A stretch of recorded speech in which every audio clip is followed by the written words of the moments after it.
وفا، شجاعت، ایمان، ثابت قدمی، اخلاص اور صبر کا نام حضرت عباس ہے۔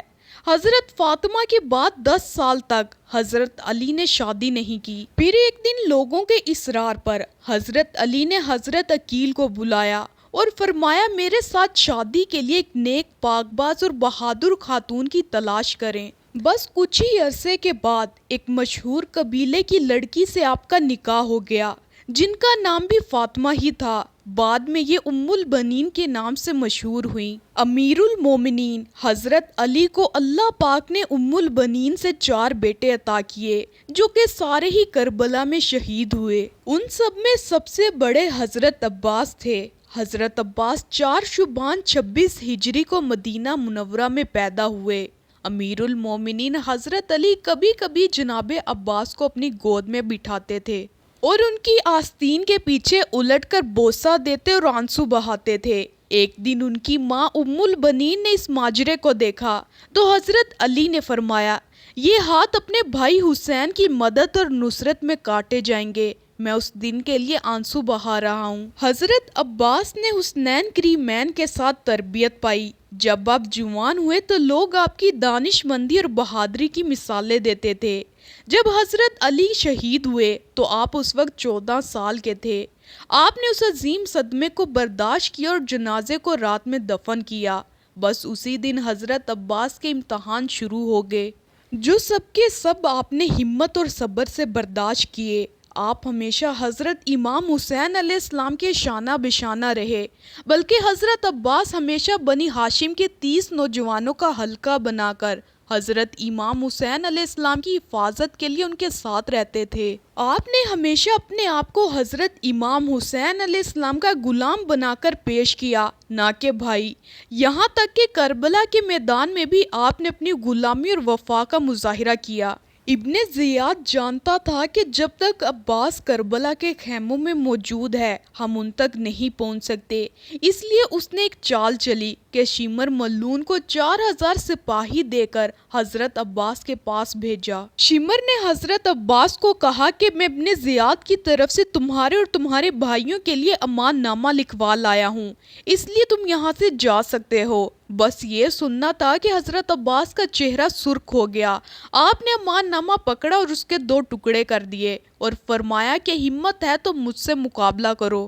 تم لوگ چاہتے ہو کہ میں نواسہ رسول سے غداری کروں؟ چنانچہ شمر اور ابن زیاد اپنے مقصد میں کامیاب نہ ہو سکے۔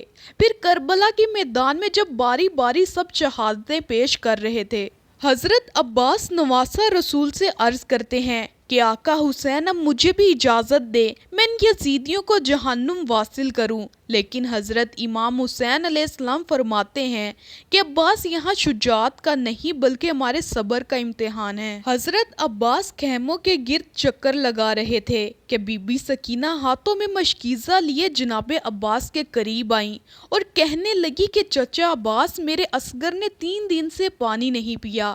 غازی عباس نے بی بی سکینہ کو دیکھا، خالی مشکیزے کو دیکھا اور فرمانے لگے، اے میری آقا زادی، میرے حسین سے کہو کہ میں آپ کے لیے پانی لے کے آؤں۔ بس بی بی سکینہ حضرت عباس کو لے کر امام حسین علیہ السلام کے پاس آتی ہیں اور فرماتی ہیں کہ اے ابا، چچا کو اجازت دو، نہر سے پانی لے کے آئیں۔ امام حسین نے غازی عباس کے چہرے کو دیکھا تو ایک آہ بھری، فرمایا کہ سکینہ، عباس جاؤ میری بہن زینب کے پاس، اگر میری بہن عباس کو اجازت دیتی ہے تو عباس تم چلے جانا۔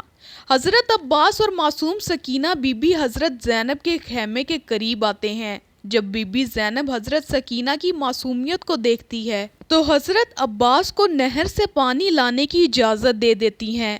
حضرت عباس پانی کی مشق لیے گھوڑے پر سوار ہوتے ہیں، ایک ہاتھ میں علم اٹھاتے ہیں اور نہر کی طرف بڑھنے لگتے ہیں۔ تاریخ طبری میں حضرت محمد بن جریر طبری لکھتے ہیں کہ جب حضرت عباس دریائے فرات کی طرف مشکیزہ اور تلوار لیے نکلتے ہیں، عمرو بن الحاج 500 یزیدی فوجیوں کے ساتھ دریا پر پہرا دے رہا تھا۔ کربلا کا تپتا صحرا ہے، سورج اپنی آب و تاب سے چمک رہا ہے۔ جب پہرے داروں نے ایک شاہ سوار کو تلوار کے ساتھ دیکھا تو فوج میں ہلچل مچ گئی۔ تاریخ گواہ ہے کہ حضرت عباس نے 100 سے زیادہ یزیدیوں کو چیر ڈالا اور دریا پر پہنچ گئے۔ باقی فوج امداد لینے کے لیے اپنے کیمپوں میں بھاگ گئے۔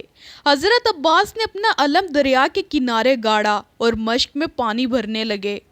مشق کو بھرنے کے بعد آپ نے خود پانی پینے کے لیے چلو بھرا اور پھر یہ سوچ کر پانی گرا دیا کہ میرے آقا حسین اور ان کی آل کب سے پیاسی ہے۔ پھر آپ نے سوچا کہ اپنے گھوڑے کو پانی پلاتا ہوں، لیکن گھوڑا بھی اتنا وفادار تھا کہ اس نے پانی نہ پیا۔ اتنی دیر میں عمرو اپنی فوج کی دوبارہ صف بندی کرتا ہے اور پیچھے سے اور بھی سپاہی مدد کے لیے آ جاتے ہیں۔ حضرت عباس مشکیزہ اٹھائے گھوڑے پر سوار ہوتے ہیں۔ اتنے میں ایک تیر ان کے کندھے پر آ کر لگتا ہے۔ حضرت عباس گھوڑے کو خیمے کی طرف دوڑاتے ہیں۔ سپاہی ان کو گھیرتے ہیں اور تیروں کی بوچھاڑ کر دیتے ہیں۔ عمرو آواز لگا کر کہتا ہے یہ پانی خیمے تک نہ پہنچنے پائے۔ اگر ان کو پانی مل گیا تو ہماری خیر نہیں۔ اتنے میں ایک بدبخت نے چھپ کر تلوار کا وار کیا تو آپ کا ایک بازو قلم ہو گیا۔ آپ پانی کا مشکیزہ دوسرے ہاتھ میں پکڑتے ہیں۔ پھر دوسرے بازو پر بھی وار ہوتا ہے، دوسرا بازو بھی قلم ہو جاتا ہے۔ اس کے بعد جناب عباس پانی کا مشکیزہ منہ میں پکڑ لیتے ہیں، پھر سب یکجا ہو کر تیر برساتے ہیں۔ تیر پانی کے مشکیزے کو لگنے کی وجہ سے پانی بہہ جاتا ہے۔ جیسے ہی پانی بہتا ہے تو حضرت عباس کی آنکھوں میں آنسو آ جاتے ہیں۔ وہ گھوڑے سے نیچے گر جاتے ہیں، تیروں سے نڈال ہو جاتے ہیں۔